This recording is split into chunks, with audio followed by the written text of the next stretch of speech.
À côté de cet aspect sportif, gravite, vous le savez, tout un folklore du Tour. Et puis derrière le peloton des cyclistes se profile la très imposante caravane publicitaire. D'ailleurs, les véritables amoureux de la petite reine déplorent que la compétition proprement dite soit en quelque sorte étouffée par tout ce tintamarre publicito-commercial.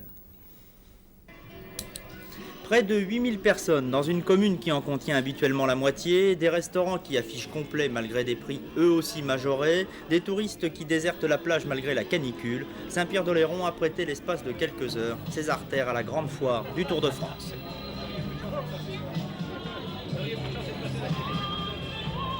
Des odeurs d'ambre solaire à bon marché, quelques peaux grasses ou rougies par le soleil, c'est l'ambiance habituelle du Tour de France avec son incroyable envahissement de publicité, de chapeaux lessive, anisette ou assurance, sans oublier bien sûr le traditionnel képi.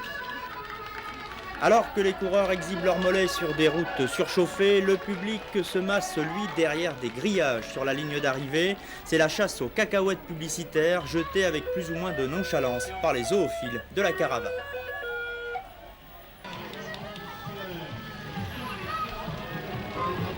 Approchez, approchez messieurs dames, un échantillon gratuit de chocolat pour le monsieur au chapeau rond, un sachet de lessive en poudre pour la dame en décolleté. Le sport cycliste a décidément quelques vertus cachées.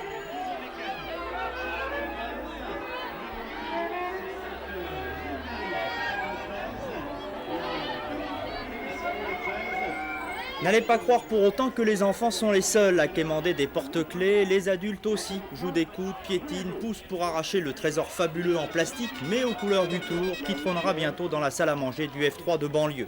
C'est le cirque ou presque sur la route du Tour et les équilibristes roulent pour vous. C'est encore et toujours du matraquage publicitaire, cette publicité indispensable à la survie du Tour de France, qui inonde et abreuve les spectateurs derrière leur grille. Toutes ces mains tendues n'ont quand même qu'un lointain rapport avec le sport cycliste. C'est vrai.